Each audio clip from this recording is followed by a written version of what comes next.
Hi, Marcus Bronzy here from How to Kill an Hour, and today we're continuing our series of unboxing of Apple products using iPhone 13 Pro Maxes. This is What's in the Box. Before we start, thank you very much to Apple and Vodafone for providing us with extra handsets so we can do this multi-cam shoot. Kind of impressed so far on how the iPhone shoots stuff out of the box. We're using cinematic mode on this phone, aren't we, Bill? And we're liking it. It's all right, isn't it? It's quite sassy, and also you can, if you don't like the focus of the subject, you can change it afterwards. Anyway, today we're looking at the Apple Watch. Now, we have been across the watch for a few generations here at How to Kill an Hour. I mean, here we have the Series 5. Here we have the slightly bolder looking Series 6. And today we're going to be unboxing the Series 7. Here we've got the Series 7 green aluminium case with the Clover Sport Band 45mm. It's time to get into the box, and as you know, with all Apple devices, the unboxing is a premium experience. Got these little flaps that you've got to pull up every single time. Woo! Woo! Let's take that out. Here. One of my favourite parts of an Apple unboxing experience is the little zip. Here we go again, little zip.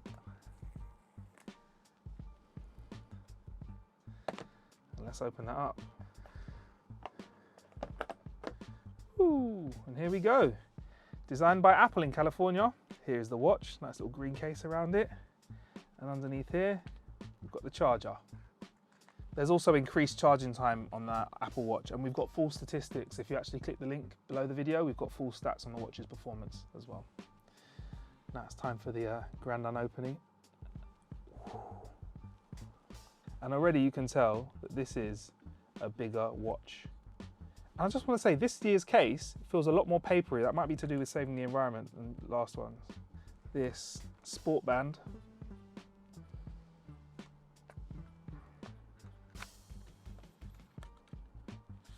Sport band here, which will pop on in just a moment, but I just want to show you the difference between the sizes of the devices, because we've not set this one up yet, so we're gonna have to set up the device and crack on from there. But between this year's and last year's, you can see there's already a difference between the amount of screen real estate you have. It just feels like they've managed to cram more screen space in to a very similar sized case.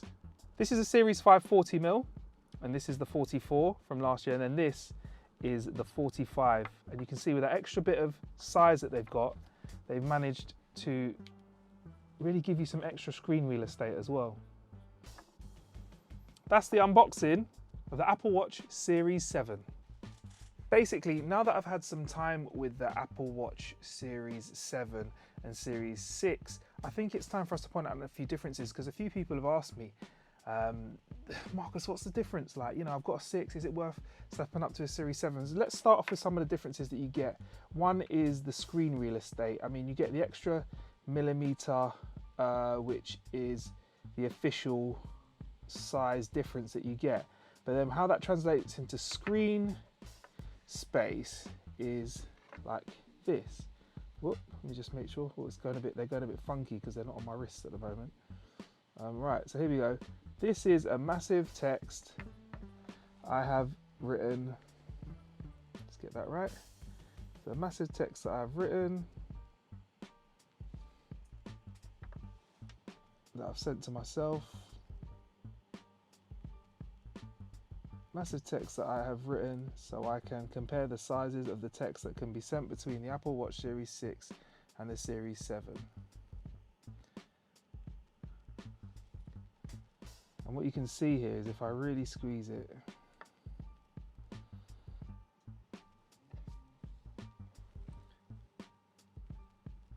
you can see you get a little extra line of text in, but it all depends on the type of words that you use. So this is a massive text that I've sent to myself so I can compare the sizes of the series of the text that can be sent between the Apple Watch Series 6 and the Apple Watch Series 7. You get about an extra line in here, but it depends what you do. But with the extra screen real estate, you can also do stuff like new message. I'm just going to go to write a new message.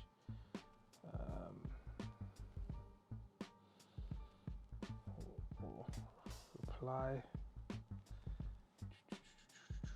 So when you go to create message, there's a bit of a difference here, because with the Series 6, it's a little bit smaller, so you don't get the QWERTY keyboard. But the Series 7, you get a full QWERTY keyboard, and also you get a notification which comes up on your phone on the Series 6 and 7. For some reason, when you select reply with a message, it actually gives you a chance to actively use your phone to type to your watch. I don't know why you do that, but it's quite interesting.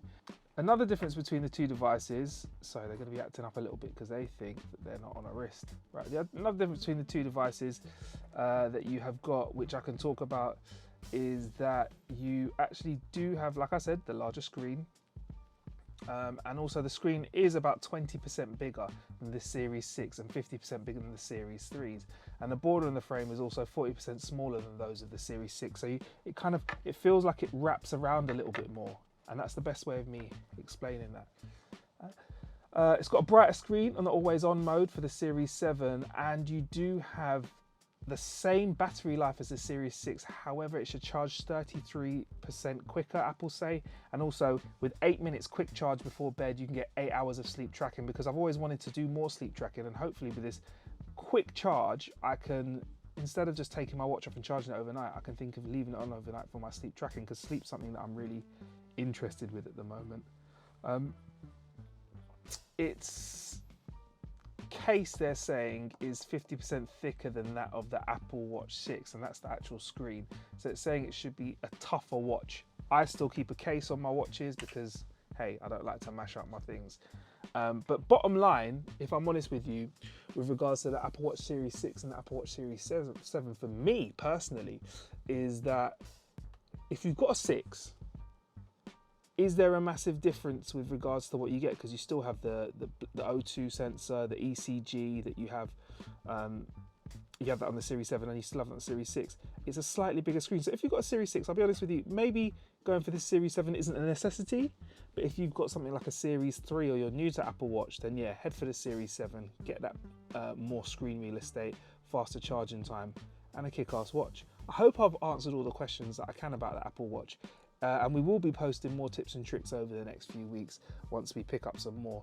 Do let us know any questions you have. Feel free to drop them in the comments. I've been Marcus Bronzy. This has been How to Kill an Hour. And yeah, we'll be on your eyeballs or in your ears soon. Bless.